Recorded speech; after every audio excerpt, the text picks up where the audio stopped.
नेपाल में आग भड़कने की मेन वजह है करप्शन और सोशल मीडिया पर बैन से आज़ादी खोने का खतरा। नेपाल में केपी ओली के इस्तीफे के बाद युवाओं को शांत हो जाना चाहिए था, क्योंकि ओली ने ही सोशल मीडिया पर बैन लगाया था। फिर प्रोटेस्टर्स पर गोलियां चलाई गई थी। 22 नौजवानों की मौत ने आग में घी डालने का काम किया। लेकिन प्रधानमंत्री और राष्ट्रपति के इस्तीफों के बाद भी आंदोलन क्यों नहीं रुका? सरकार गिरने के बाद भी राष्ट्रपति भवन, संसद और सुप्रीम कोर्ट जैसे भवनों को आग के हवाले करना अच्छा तो नहीं माना जा सकता। ये संपत्ति नेपाल की है, वहां के लोगों की है, किसी एक व्यक्ति की नहीं है। आगजनी, हिंसा, मारपीट से किसी प्रॉब्लम का हल नहीं निकलता। लेकिन प्रोटेस्टर्स ने सिर्फ राष्ट्रपति भवन, प्रधानमंत्री आवास और पार्लियामेंट को निशाना नहीं बनाया। पूर्व प्रधानमंत्रियों, विपक्षी नेताओं के घरों और पॉलिटिकल पार्टीज के दफ्तरों पर भी हमला बोला। नेपाल के पूर्व प्रधानमंत्री शेर बहादुर देउबा के घर में प्रोटेस्टर्स की भीड़ घुस गई। शेर बहादुर देउबा और उनकी वाइफ आजू राणा देउबा की जमकर पिटाई की गई। शेर बहादुर देउबा 5 बार नेपाल के प्रधानमंत्री रह चुके हैं, नेपाली कांग्रेस के अध्यक्ष हैं। उनकी पार्टी केपी शर्मा ओली की सरकार को सपोर्ट कर रही थी। शेर बहादुर देउबा की वाइफ आजू राणा देउबा ओली सरकार में विदेश मंत्री थी।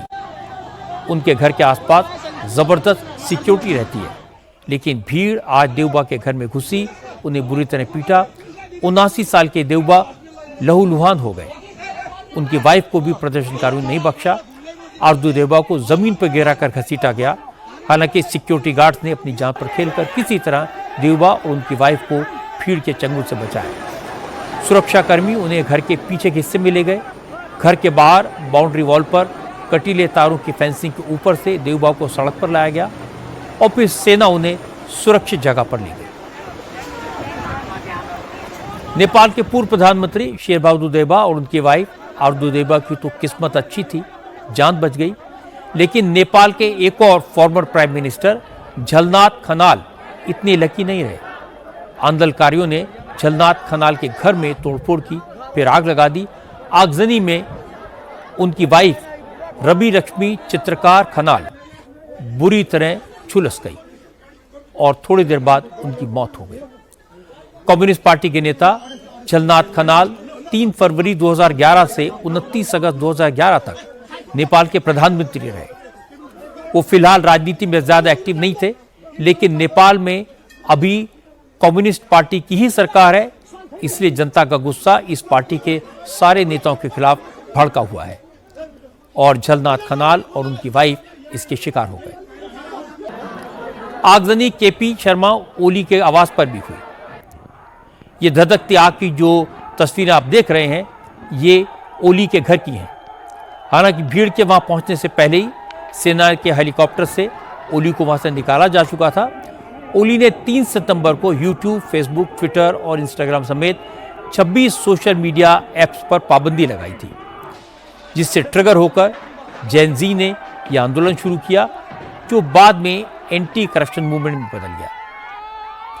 सिर्फ 2 दिन के आंदोलन में ही केपी शर्मा ओली को प्रधानमंत्री पद से इस्तीफा देना पड़ा।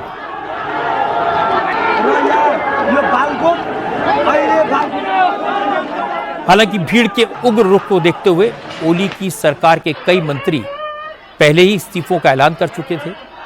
नेपाल के होम मिनिस्टर रमेश लेखक ने तो कल ही रिजाइन कर दिया था। इसके बाद आज सुबह नेपाल के health minister, agricultural minister, tourism minister समेत कई मंत्रियों ने सार्वजनिक तौर पर इस्तीफे की घोषणा की। इससे इन लोगों के प्रति प्रोटेस्टर्स की नाराजगी थोड़ी बहुत कम हुई, लेकिन जिन मंत्रियों ने पद नहीं छोड़ा उनके खिलाफ भीड़ का गुस्सा लगातार निकल रहा था।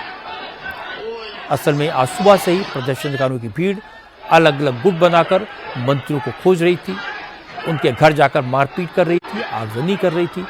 जो मंत्री उनके हाथ लगे उन्हें पीटा जा रहा था। नेपाल के फाइनेंस मिनिस्टर विष्णु पौडेल भीड़ के हत्थे चढ़ गए। आंदोलनकारियों ने उन्हें घर से बाहर घसीटा और फिर रोड पर दौड़ा दौड़ा कर पीटा। जब वो भीड़ से बचने के लिए भागे, तभी किसी शख्स ने उन्हें खतरनाक फ्लाइंग किक मारी, जिससे विष्णु पौडेल उछलकर दीवार से टकराए और सड़क के किनारे गिर गए। भीड़ ने उन्हें फिर पकड़ लिया और उनकी फिर पिटाई की। किसी तरह गलियों में भागकर नेपाल के फाइनेंस मिनिस्टर ने अपनी जान बचाई।